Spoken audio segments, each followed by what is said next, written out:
Once again, there's many ways you can map and survey. What we're going to be talking about today is, we're pretty much following MISC protocol for mapping. Who here, is everybody using MISC mapping protocol, or does everybody have their own scenario? Okay. This is what we're going to be talking about. From the basics of taking a waypoint, we're going to skip through this because there's a lot of obvious stuff. But you are going to get hands-on experience doing this in the field as well. So you're going to take a waypoint. You're going to get, the big thing obviously is our lat long. These are our invasive species mapping logs. We enter now everything on our iPads. Is everybody switched over to iPads or still pieces of paper? Who's doing paper? Paper, still a handful. We literally just switched, so by all means I'm not. Do you love it or hate it? Do we love it or hate it?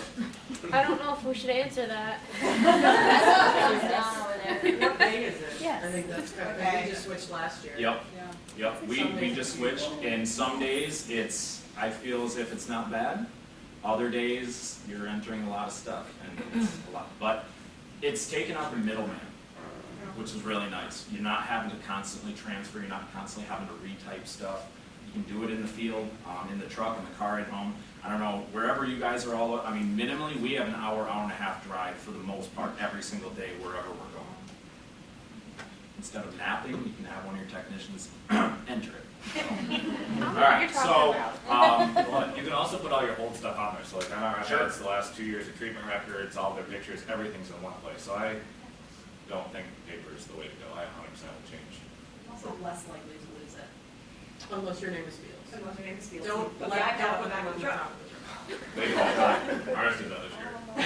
really? So there's always like pluses and minuses, but exactly like what we're saying, to not have to, oh gosh, we have all this data, but now we have to put it in, like now we have to type it all out. It's already typed out, it's already done, Yes. and we can see it every day.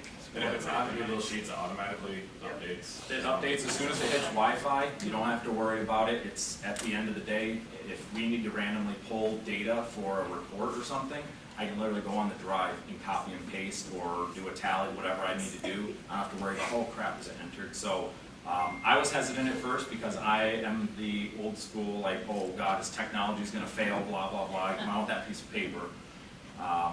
So we've transitioned for that. So do you just basically make this form in a Google Sheets and then Yep. kind of just on your? Yep. So we've actually done a Okay. custom one, which you guys will see, and it's longer. Okay. It's very long because we have mapping, all of our mapping stuff tied into the same point as then if you're going to do a treatment. Oh. So it's all tied in as one, whether you're mapping or treating. It's all listed out there, and you guys will see that once you start messing with the iPads and everything. Like I said, that is us. Drew probably does it different. Katie, you guys might do it different, but this is just, ultimately at the end of the day, what has been nice is when we go to upload to Claire, it's already in the format that we need to do. Copy, paste, email, boom, done. It's not super crazy hard to do, right? So once again, this is our old paper sheet, but just to show you when we're mapping, all this information is still all there.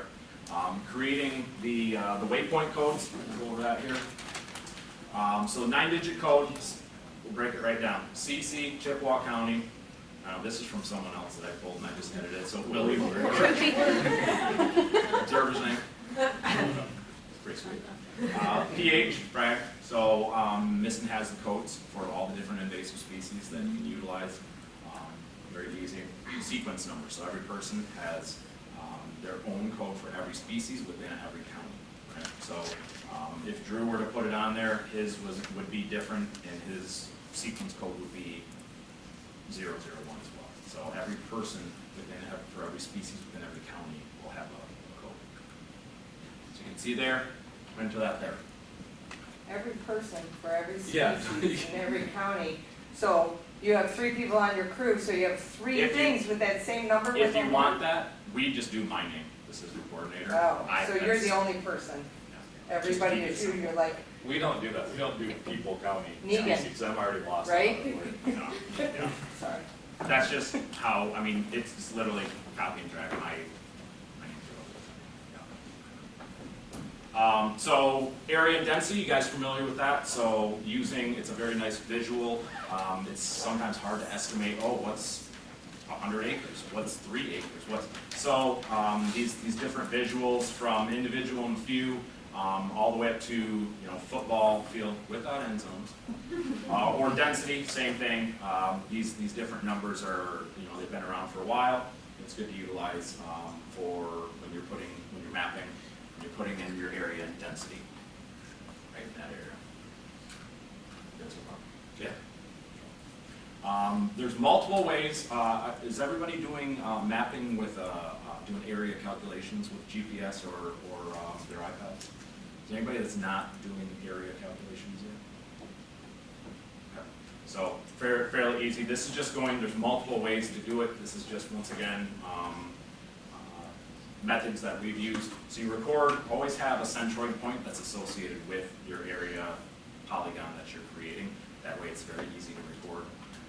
And you start the area calculation feature, you walk your perimeter. Once again, we can talk all we want, but you guys that are here, we'll be doing it in the field. So it's good, we can kind of baseline go over this, but then in the field, you'll have the experience to do this yourself.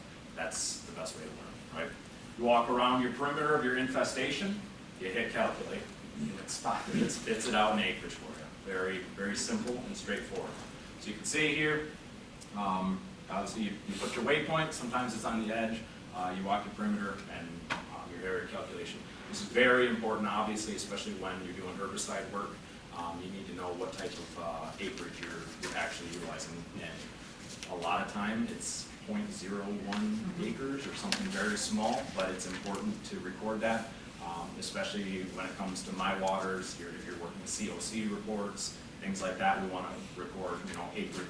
How much acres are you actually putting out or spraying that year? Again, these are just screenshots, so it'll give you examples of it right there. There's lots of different ways. As we mentioned, everybody's got their own methods. These are just suggested methods that can be utilized. So some people like to take a single point that will represent an entire infestation. I've done both of these. Some people will take a single point or multiple points throughout different infestations. These are just different options to keep in mind. You just want to represent an infestation to the best of your ability. Whether it's going to be, like I said, in the center here, and you could walk a track around this entire area, or you could take a point and just simply walk around every one. It's however you feel best represents an infestation. Grid system, of course, if you're plotting, we do a lot of mapping for garlic mustard in areas that, it's thousands of acres. Instead of doing just a random meander survey, we grid it out. You can do them very, very easily. There's lots of different methods, but we put grids out and we walk the grid lines and we mark as occurrences happen. This also helps. Setting waypoints on the edges, of course, and walking the perimeter. Our big thing, just make sure there's a waypoint associated with an area calculation or a polygon. That's a very important thing, because if you're not, if you don't have anything for it to correspond with, you just need that centroid point. Shoreline infestations, there's, of course, multiple ways. If you're working with frag, take a point and walk your entire perimeter. A lot of people, just for sake of ease, will draw them on the computer afterwards. That's fine in some senses. Obviously, if it's dangerous or inaccessible, things like that. But if you can get out there and have your crews walk those boundaries, walk those infestations, that's going to be the most accurate data to be putting into your reports or making maps. Because Google Earth is as cool as it is, or ARC, you can only zoom in so far. Sometimes you can see infestations, sometimes not. So, best thing out there, get out there and walk the perimeters or have your crews. As we mentioned, sometimes you won't be allowed to do so, whether it's, if there's a sheer cliff or something like that, or, water's edge. So sometimes you can just walk in a straight line. And at the same point, when you want to include this, then when you get back on your computer, you can extrapolate that in your data, make an internal note to then expand yours X amount of feet. Same thing with roadsides, very similar, walking just like in shoreline stuff.